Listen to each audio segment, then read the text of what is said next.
All right, hello, welcome back, everybody. PayPal and Patreon are down below if you want to support me. Only do so if you actually can. So it's time for an update on the latest oil production levels from non-OPEC countries. Starting this time with Argentina continuing to climb its way upwards, adding more and more shale production from the Vaca Muerta shale, and is now up to 677,000 barrels per day, and is now a net oil exporter again, as its current, or at least latest, domestic oil consumption levels were hanging out around 620,000. Australia, meanwhile, is still hanging out down pretty low around 300,000.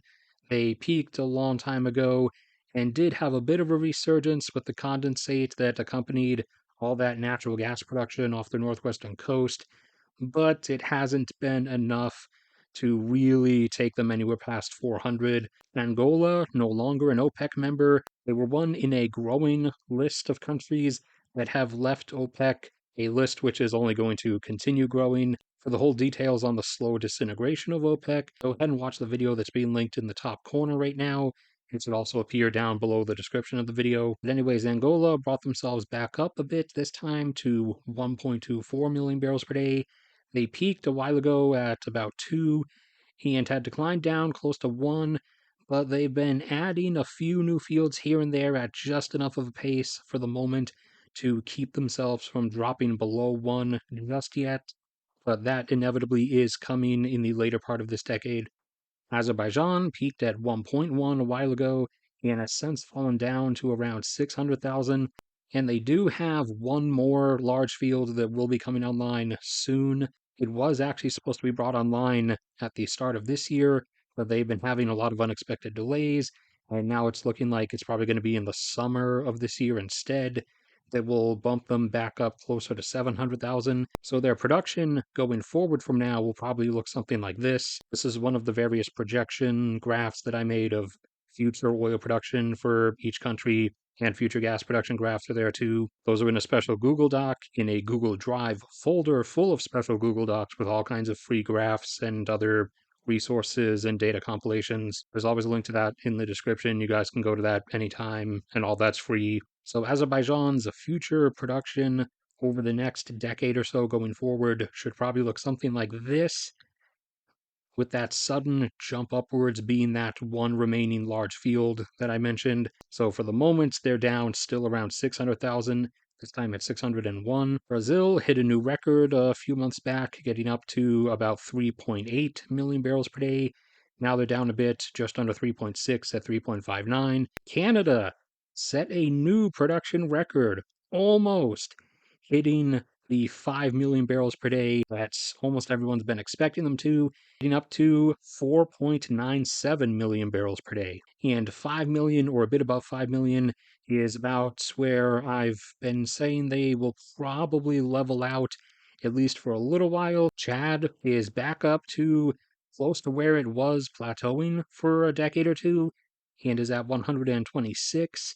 China, in present day, hanging out around 4. And basically, as you can see from the exploration map, everything that's been explored shaded in red, stuff that would not contain petroleum is shaded in gray. Most of China's onshore stuff has been explored, and that is where most of their hydrocarbons were and have been found. And they've been expanding offshore bit by bit, but the stuff they're finding offshore is usually smaller or medium-sized fields, which are just enough at the pace they're discovering them to keep them around 4 million barrels per day to prevent them from declining like they otherwise would be. So they'll probably be able to hang on to 4 million barrels per day for a while, but eventually, likely in the 2030s, they are going to hit the point of inescapable decline. For the moment, though, they are at 4.17 million barrels per day. Colombia is hanging out in the upper 700,000s, this time at 787. And once they fully resume their decline, they will not be reversing it, because they have put a halt, put a ban on any further oil and gas exploration in the country. Meanwhile, there will be no more oil and gas exploration in Ecuador, but for a completely different reason. That being that Ecuador has been completely explored now. Everything that was there to be found has been found. So after their final peak of about 550, This is it. They're on their final terminal decline and are down in the 480s or so, this time at 486,000. Egypt continuing to leisurely add new fields here and there, even though they have a lot more space both onshore and offshore where there should be a decent amount of stuff. They've had a habit of conducting the exploration at like kind of a lazy pace and have been adding enough new fields into production at just enough of a pace to keep themselves around the mid 500s in present day. So hanging out to roughly around 550 usually, this time coming in at 556,000. Ghana over in West Africa was on their decline and had declines down to 170 or so, but they have been doing some enhanced recovery operations on their fields, and that's been able to hold them off in the 170s for the moment, currently at 175,000.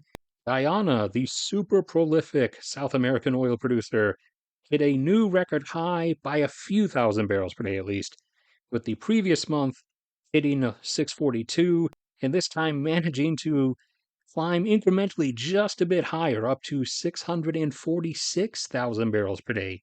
India continuing their decline, now down around 600,000, this time coming in at 589,000 barrels per day of production.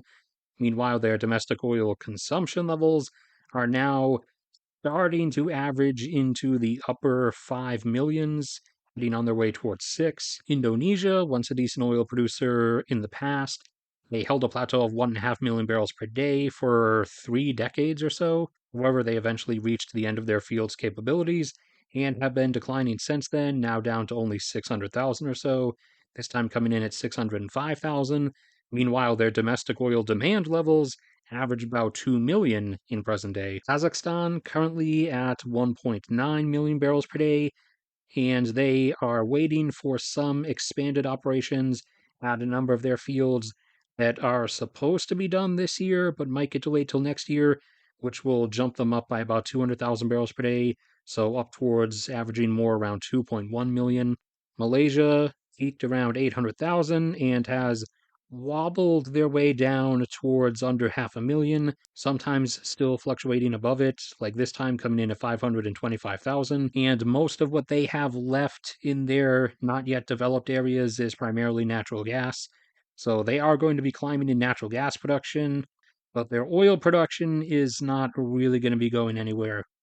Mexico is still hanging out around 1.9, this time coming in right at a flat 1.9 million barrels per day. Norway, after a few new smaller fields were brought into production recently, boosted itself back up by a few tens of thousands, up to 2.06, after having declined from the 2.15 that one Johan field brought it up to, after having declined down to about 1.6 million from its 3 million barrel per day North Sea production heights a while back. Niger recently became an oil producer with their first ever real sizable oil field coming online last year and jumping them up to 90,000 barrels of oil per day.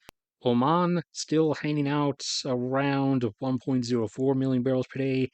They were previously going to be going up towards their maximum capability, which is probably around 1.2 or 1.3. However, despite not being a member of OPEC, they are still pretty obedient to Saudi Arabia, who's the de facto leader of OPEC and the issuer of the orders for all intents and purposes. And while within OPEC, only Kuwait and Algeria are really following the orders anymore, outside of OPEC, Oman adheres to the orders. So Oman was supposed to stop increasing, and they're holding themselves out here instead of going up to their maximum potential like they wanted to. Qatar, in the middle of the Persian Gulf, is still holding their 1.32 plateau, which they, given their reserves, should be able to hold for a few more years, plus that, plus some enhanced recovery stuff they do intend to implement at one particular field. That should be enough to let them drag that out until the later 2020s, which are not that far away anymore, so a few more years before they'll have to see a very slow decline down from that 1.3. Russia, one of the other ones, aside from Guyana and Senegal, who I had to either make the graph for or extend the graph for. In Russia's case, I had to put the most recent update stuff on it because Russia stopped officially releasing their oil production data early last year or in the middle of last year. I can't remember which. So in Russia's case, it's just adding the most recent stuff. Whereas in Senegal and Niger's cases, I have to make the graph completely myself because the website that releases these has not yet created graphs for them. It hasn't even made one for Guyana yet, despite the fact that Guyana's been producing oil for over 5 years now. So instead of waiting potentially another 5 years, I decided, fine, I'll do it myself. Russia was getting close to 11 million barrels per day. They were up at around 10.8 or 10.9 before invading Ukraine. They had a massive drop initially because of customer absence. That dropped them down to 10. But then they switched markets, and that brought them back up for a little while before the markets they switched to also started buying from elsewhere, and also as Russia's internal problems of maintaining their oil production levels inevitably surfaced.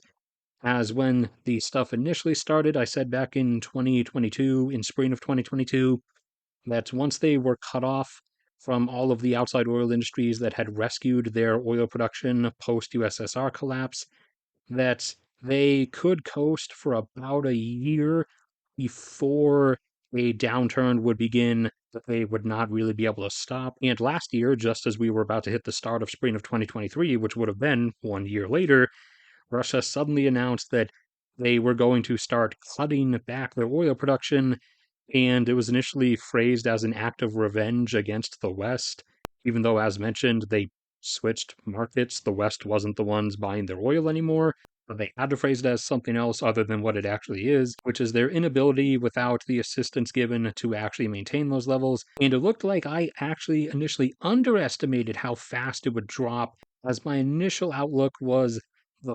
the first year of downturn would probably be worth about 500,000 barrels per day of loss, similar to the post USSR downturn. And then each year after that would see a 1 million barrel per day loss if it continued unabated until it hit a production floor. That production floor being all of their oil fields that are not Arctic oil fields and are not permafrost pipeline oil fields, the proportion of which has changed since then, as this graph shows. Back from that time in the 90s, about 6 million barrels per day of their production was regular non-Arctic, non-permafrost conventional crude. However, that amount will have declined by now, probably closer to like 4 million. So 4 million would be a theoretical floor that they could not fall below if they continue falling unabated if the situation doesn't change for numerous years to come. So they were already initially forced down closer to 10, and they initially cut about 500,000 barrels per day last spring down to around 9.5. And then towards the end of summer last year, they cut another 300,000 down towards around 9.2 or 9.3. And towards the end of last year, they said they were going to cut another several hundred thousand down all the way to 8.8. However, they did not actually cut things back down to that 8.8 level, at least not yet. However, just within the last week or two, they have suddenly started dialing things back, and it looks like they are actually starting to shut stuff down and heading down towards 9 million barrels per day, maybe under it, maybe not yet. For the moment, though, up until they started dialing things down, they were at between 9.3 and 9.4. Senegal, over on the coast of West Africa, continuing to gradually bring their first field up to full production, now up to 50,000 barrels per day, and it should top out at a flat 100,000. Thailand held a plateau around 250,000 or so for about a decade and a half, and they've reached the end of their field's ability to maintain that, so they're on their decline now pretty rapidly, and this time we're at 136,000. Turkmenistan peaked closer to 300,000 and has been on their way down since then and is at 191 at this time. The US is beginning to curve out towards its second and final peak, hanging out in the lower 13s right now, this time coming in at 13.1 million barrels per day, with its future oil production over the next several years or so probably going to look something like this. Not necessarily up to 14, but a decent chance the peak is going to be more somewhere between 13.4 and 13.7. The UK continuing to decay downwards, oil production included, and is in the 600,000s now, this time at 647,000 barrels per day. And Vietnam held a plateau in the 300,000s for a while before reaching the end of its ability to maintain that, and is all the way down to the 160s now at 165,000 barrels per day. Granted, they do still have a decent bit of remaining offshore area that likely still has more hydrocarbons. However, they have the issue of China constantly building random artificial islands in the middle of Vietnam's territorial waters, and thus claiming said artificial islands as part of China, and thus using that to assert that all of that offshore area actually belongs to China. So Vietnam is having geopolitical constraints forced upon it. All right, that's it for this one. Thank you everybody for sticking around and listening. Like if you enjoyed, subscribe if you haven't already.